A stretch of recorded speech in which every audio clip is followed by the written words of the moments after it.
징계서만으로 끝내지 않는다라는 겁니다. 자, 무슨 얘기냐? 문영배가 이 과정 속에 거짓말까지 했어요. 거짓말. 자, 잘 보십시오. 문영배는 뭐 했다고요? 2019년 당시 헌법재판관에 임명이 되고 나서 그것도 업무 시간에 무려 독후감 8건을 작성을 했습니다. 그런데 문영배는요, 이러면 안 돼요. 왜냐? 자신이 국회 가서 한 얘기가 있거든요. 자, 어떤 얘기를 했는지 우리 시청자 여러분들에게 간단하게 좀 보여드리고 방송 이어가 보도록 하겠습니다. 자, 이때가 언제냐? 문영배가 아직 후보자일 당시입니다. 후보자. 문영배가 헌재 재판관이 되기 전 후보자일 당시 국회 인사청문회에 가서 어떤 말을 했는지 간략하게 들어보고 방송 이어가 보도록 하겠습니다. 잘 들어보세요.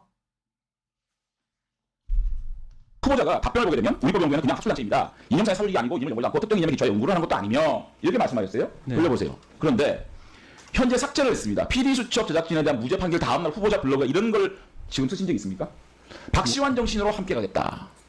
우리법 연구에 회원이 지지하는 대법원장이 취임했고 한 단체가 대법원장을 지지했다. 이런 행동을 하는 겁니다. 행동을 하는 게 이게 학술 연구단체입니까? 아니죠. 자, 박시환 정신이 뭐냐? 박시환 판사가 어떤 건지 얘기를 합니다. 돌려보세요. 우리 모임은 법원 내 여러 연구 모임처럼 회원의 실력 향상에 역량, 중진 등 개인의 발전을 목표로 하는 모임은 아니다. 문제의식과 이성을 가진 회원이 모여 재판 과정 또는 사법 분야에 참여함으로써 법원을 이상 기반으로 변화시키는 게 목표인 단체다. 네. 저는 이 글을 읽고 박시환 정신이라는 게 사실상 사법부 운영권을 장악해서 목표를 달성하기 위한 행동하는 단체로 보입니다. 그런데 후보자께서는 박시환 정신을 이어받겠다라고 얘기하고 지금 와서는 우리법연구는 학술단체고 또 이것에 대해서 회장이 할 사람이 없어서 아주 소극적으로 참여한 것처럼 말합니다. 그래서요. 잠깐만 들어보세요. 네. 내가 5초밖에 안 남았으니까. 네. 이렇게 우리 후보자께서는 우리법연구의 회장이 자랑스럽게 생각해야 되는 것이고 정말 학술단체는 그런데 박시환 정신을 얘기하고 있습니다. 박시환 정신은 이상적인 말로 변화시키는 목표로 하는 단체다라고 규정을 하고 있습니다. 이 문제에 대해서 한번 설명을 해주세요. 그래서요. 모든 문장은 맥락 속에서 이해가 되는 겁니다. 박시환 정신 앞에 제가 무슨 말을 넣었냐면 우리법 연구의 이름에 녹아 있는 박시환 정신 이렇게 표현했습니다. 그 말 뜻이 뭐냐면 우리법 연구의 이름을 박시환 대법관이 지었습니다. 그걸 말하는 겁니다. 예. 박시환 그 판사가 작성한 이 문장, 요 문장에는 동의하지 않습니다. 저는 동의하지 않습니다. 동의하지 않으세요? 네. 박시환 정신을 표현한 거 아니겠네요, 그죠? 저는 그런 그런데 왜 블로그에서 내렸어요? 그걸 왜 삭제했습니까? 하도 많이 그러니까 자기 생각을 예. 얘기하는 거예요, 블로그에. 근데 하도 비판을 하고 삭제하는 거예요. 왜 그렇게 비교하세요? 제가 본인 생각을 냈으면 블로그에 넣어놔야죠. 저는 판사기 때문에 그게 욱하는 소정이세요? 논란이 계속 된다면 그건 국민에 대한 도리가 아니라고 생각했습니다. 국민의 얘기가 아니면 블로그를 안 써야죠. 예, 그 글 쓴 거에 대해서는 그 글을 게시한 거에 대해서는 저도 많이 그 뒤에 좀 헌법재판관이 되시겠지만 헌법재판이 되시면 욱해서 글 올리지 마세요. 글을 블로그에 이제 글을 안 쓸 생각입니다. 자, 지금 들어보셨죠?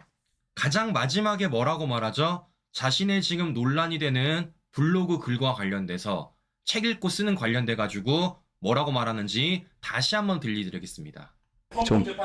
헌법재판관이 되시겠지만 헌법재판이 되시면 욱해서 글 올리지 마세요. 글을 블로그에 이제 글을 안 쓸 생각입니다. 자, 들어보셨죠? 문영배가 뭐라 말했죠? 분명히 헌법재판관 후보자 시절에는 자신이 블로그에 더 이상 글을 쓰지 않겠다고 말했습니다. 분명히 말했어요. 안 쓰겠다고. 자, 그런데 어떻게 했습니까? 썼잖아요. 심지어 업무 시간에 몇 건이나 88건이나. 그럼 우리 문영배 씨 뭐 하는 겁니까? 신성한 국회에서 구라를 치신 겁니다. 다른 사람도 아니고 헌법재판관이라는 사람이 국회 가서 위증의 선서를 하고 거짓말을 쳤어요. 네? 자, 그럼 우리가 이걸 용서해서 해야 되겠습니까? 용서를 하지 못하죠. 우리는 어떤 거에 따라 법에 따라서 심판을 하면 되는 겁니다. 자, 어떤 법이 있습니까? 자, 국회 증언감정법 3항에 써있죠. 7조 3항. 증언감정을 요구한 의장 또는 위원장은 선서하기 전에 선서의 취지를 명시하고 위증 또는 허위 감정의 벌이 있음을 알려줘야 된다. 알려줬죠? 자, 두 번째 뭐라고 써있냐? 국회 증언감정법 제8조 양심에 따라 숨김과 보탬 없이 사실을 그대로 말하고 만일 진술이나 서면 답변에 거짓이 있으면 위증의 벌을 받기로 맹세합니다. 우리 문영배 씨 맹세하셨죠? 자, 그럼 두 번째 뭐가 있습니까? 자, 이와 관련돼서 어떻게 처벌할 수가 있느냐? 자, 국회 증언감정법 14조 이 법에 따라 선서한 증인 또는 감정인이 허위의 진술이나 감정을 하였을 때에는 1년 이상 10년 이하의 징역에 처한다. 우리 문영배 씨는요, 이와 관련해서 고발 조치 들어가도록 하겠습니다. 왜냐? 거짓말했으니까. 다른 사람도 아니고 판사라는 사람이, 다른 사람도 아니고 헌법재판관이라는 사람이 국회에 가서 안 쓰겠다고 마이크가 켜진 곳에다가 생중계가 되고 있는데 심지어 어떻게 씁니까? 썼어. 심지어 어때? 업무 시간에. 자, 이거는 이와 관련돼서 우리가 책임을 물어야 된다라고 말씀을 드려보는 겁니다. 역시 이재명 깐부가 맞아. 네, 깐부가 맞아. 역시 어렵지 않게 어디서 생방송되는 국회에서 거짓말 치는 우리 문영배 씨를 볼 수 있다는 겁니다. 이재명 지금 뭐 하고 있습니까? 경기지사 시절에 국정감사 당시 내가 박근혜 정부 국토부로부터 백현동 용도 변경 지금 압박받았다. 내가 지금 뭐 고발당한다. 뭐 요딴 말 해가지고 선거법 위반으로 지금 재판받고 있지 않습니까? 똑같은 겁니다. 이재명이 국회 국정감사 거짓말 치다가 지금 재판받는 거나 문영배가 인사청문회 당시 거짓말 쳐가지고 지금 고발장 받는 거나 똑같다라는 거예요. 내가 못 찾을 줄 알았죠. 자, 이렇기 때문에 문영배 씨는 이와 관련돼서 고발장 받을 겁니다. 그럼 제가 물어보겠습니다, 시청자 여러분들. 아니, 다른 것도 아니고 국회 청문회에서 거짓말 쳐가지고 위증죄로 지금 고발받는 사람이 대통령 탄핵 심판 맡아야 되겠습니까? 그런 사람이 지금 헌재 소장 대행 맡아서 해야 되겠습니까? 아니죠. 맡으면 안 되죠. 다른 것도 아닙니다. 거짓말한 겁니다. 거짓말. 네? 근데 그런 사람이 지금 헌재 소장 대행을 맡고 대통령 탄핵 심판을 맡으면서 헌재 구성원 한 명으로서 자신의 의견을 표명한다면요, 이건 문제가 심각하죠.